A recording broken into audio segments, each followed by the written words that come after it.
Hi everyone, Stephanie here, coffee drinker, book lover, and reviewer of many things. Oh, sorry, reviewer of many things. And today is my spoilers. So, if you haven't listened or read Fear the Darkness by Kel Kade, or the first book of King's Dark Tidings, move along. This is not for you. I don't want to spoil the book for you. All right. I gave you time. I warned you. This is a spoilers. Okay. So, over here, I have my little notes so that I could remember what was in the first book because I'm on the third book. Goodness, so much has happened. Um, the first book is very tame compared to the third book, okay? It's like the third book is like bam, bam. Oh, and then this happened. And this happened. And the first book was just kind of like, a slow roll. Like, oh, okay. Uh, oh, okay. Um. So first, my shirt is Mom's Run the World. I got it at Old Navy. I think I got it at Old Navy. Um, last Mother's Day. I think it was. Yeah, it was last Mother's Day. Um, and if I had the money, I would have gotten this shirt for all the moms I know because it is cool. Hold on, let me see if I can stand up and show you the back.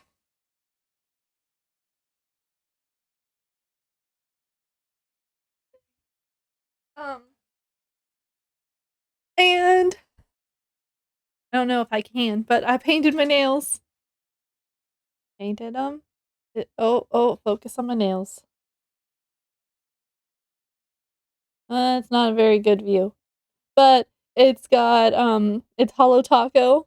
It's my favorite nail polish. It's not. I'm not sponsored, but and then I put a reflective taco over it. And so in the right light, it kind of looks like my nails have a bunch of little stars on them. Um, Sorry about the squeaky chair. I like to sit cross-legged. Okay, on to my spoilers. I'm excited. Okay. When the book first starts out, like I said in my review, um, it just didn't seem like it's like what does this have to do with anything? So, like, the whole, um, I don't know what to call it. This whole, a prelude? I always say prelogue.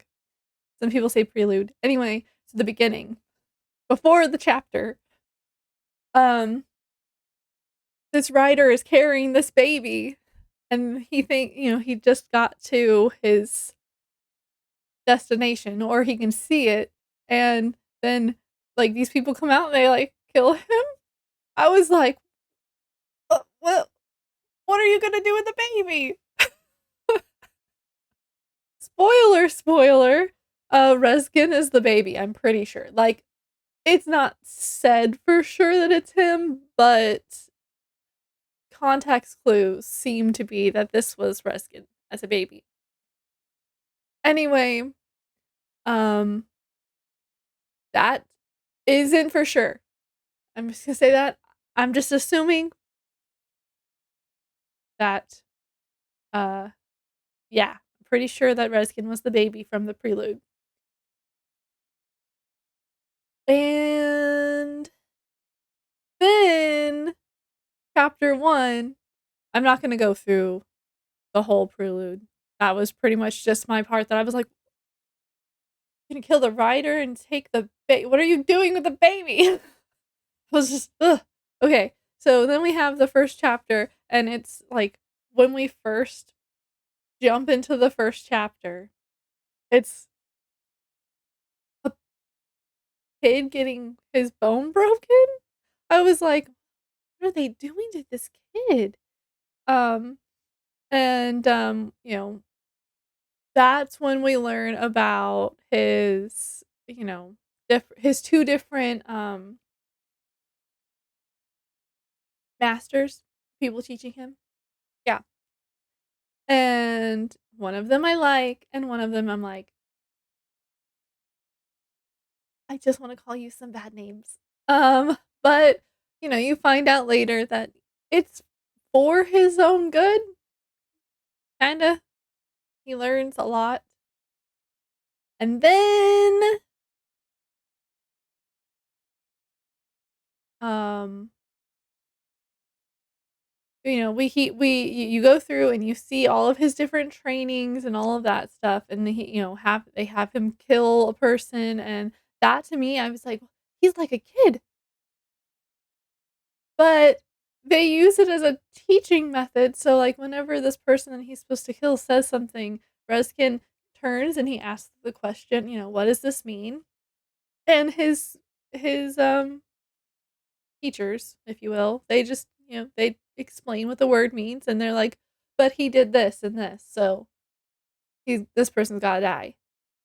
And it seemed very cruel, and I'm like, what are they training this kid for? Like, he's gonna be heartless. But as everything goes on, and then he gets to his last training thing, and he's supposed to kill these strikers, and which are like teachers. Well, he we don't know anything about the strikers, okay, until later. More coming on them. They're important. I can't tell you more because as much as book 1 knows, they are the best King's Guard. That's all I can say. Also, in the first few chapters, we learn about all of not all of them, some of the rules, like always be on guard and always be prepared. And I was like, those are good rules. And I kind of want to see a whole list of the rules just so, I, because he'll later on in the whole entire series, he makes, he'll make references to it, and he'll be like, you broke rule 7 and 15. And the person's like, and what are those? And Ruskin's always like, these outworlders, they know nothing.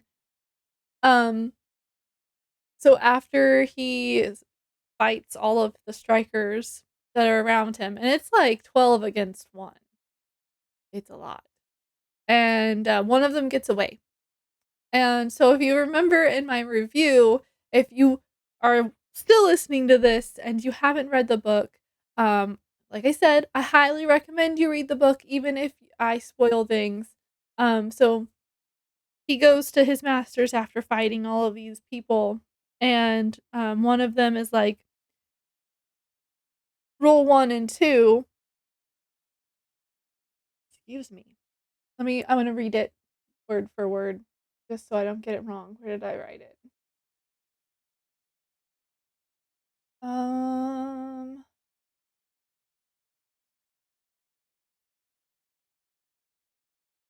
Put it in here somewhere. Um, I'm so sorry. I should have like really organized this better. Of course, it doesn't help that I went off my little script over here to rant. Um,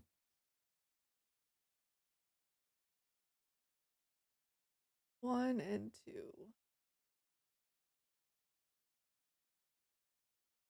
First, nope. Did I not write it in here? Oh no.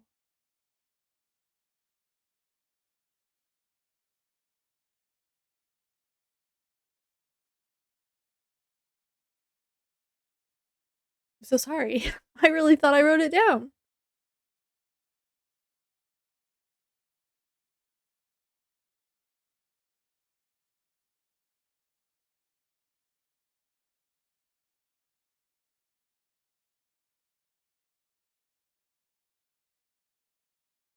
Anyway, so rules 1 and 2 is, always kill with conscience, and something about your friends, to keep your friends safe or honor your friends or something like that. And so he's like, "Okay, what? Where do I get these friends?" And, so, he cleans up because obviously he just got into this huge fight. And so he cleans up and he gets a big battle horse, and he goes on his way, and, um, he stops at an inn. And my favorite part, I think, about this section was he's sitting there and he's, doing his stealth his like look around thing. He's all like, watching people to make sure that no one comes after him. And this girl, young woman, she gets up and like walks over and just like starts talking to him, and he's like, you know, try to be nice, calm yourself. She doesn't look like she's hiding any weapons. And, she's like, "Oh, well, we're friends, right?" And he's like, "Don't know who." I was like, "Well, she must know that she's my friend. So, I mean, who they must have told her." And so he's like, "Okay, yes." And she sits down. And, later when her actual friend who's been traveling with her comes in, she's like, "This is my new friend, Ruskin." And he's like, no, that's not how it works. You just sat down with a random stranger who has a bunch of swords, um, so to me, Tam is, like, the smart one in that situation because he actually questions everything about Reskin, and, it's just it was so funny that I just like that, she's like, "Yeah, we're friends," and he's like, no, you just met him. Yeah, no, me and you are friends. We've known each other since birth. He's a stranger you just sat down with." But, he does eventually warm up to Reskin. Yeah. Oh, yeah, they warm up to each other later, and it's just hilarious. And then, like, Reskin like, sneaks around the town and starts collecting guilds and, like, thieves, and, it was like, "Wait, what is he gonna do with all of them?" But it turns out that he needs them to collect information for him because the strikers had been teaching him all this, like, they would go and collect information and then bring it to him, and when his masters had him kill them, he lost his source of information. So it makes sense now, but whenever it first started happening, I was like, "Why? Why are you gonna train or, talk to these little thieves?" Like, he first runs into some kids. He calls them, young men or little men, I think is what he calls them. And, one of them actually knows some of the rules, kind of, like, not exactly, but he's like, "Oh," um, and I really enjoyed that part. Excuse me. So he met Tam and Frisha, and Tam and Frisha are very important for the rest of the series. My cat just meowed. I don't know if y'all heard him. But, we find like, whenever we find out about his blades, that also was like, "Whoa!" And, like, it gives it like I mean, we knew that he got them at the beginning, but we didn't know what they actually meant. And then whenever we meet Fresha's called her Fresha. When we meet Frisha's uncle, and, the uncle is like, "No, mm-mm, I don't like you," right away, it's like but he's such a good guy, like, he's, like, this outstanding like, he could protect her, and, like, he's been protecting her, like, through the whole woods and stuff, and, I was excited to learn about the honor that the king had bestowed on him twice, and, oh, yeah, he made another friend, I forgot, Jemison. Jameson? Jemison. I think it's Jemison. Is it Jemison?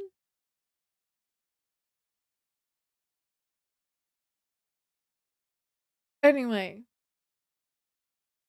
and then we come across Raylan. That's the girl's name. I couldn't remember who else he met. And then they all had set out together and he killed a whole bunch of bandits. Oh, and then the part where he went over to the other boat and like took out people and then brought one person back. I was like, there were people on that boat. They were bad people, I'm assuming. He didn't stop and ask questions. But yeah, that was an exciting part. And the whole time, Trisha's like, "Oh, he's so upset because he had to kill someone. Oh." And it's like, "Nope, he's used to it. He's been taking out people this whole time." And what else? What else happened? Um, but yeah, this book, I'm I don't remember everything, but this book, the way it ended still just it kind of upsets me because what if I couldn't have gotten the second book? What if I didn't have any credits on Audible and I couldn't get the next book and I would have just been like, What happened? What, where, what, when, who?" But they just had a conversation. Reskin was like, yeah, I've pretty much already set everything up for you. And the general is like, or general, Frisha's uncle. I can't remember what he is now, but he's like, "I just made this plan. How did you already set it up?" Like, um, and he's like, yeah, you go ahead and check it out. Everything's already ready, and I took it. I also invited the cousin's best friend.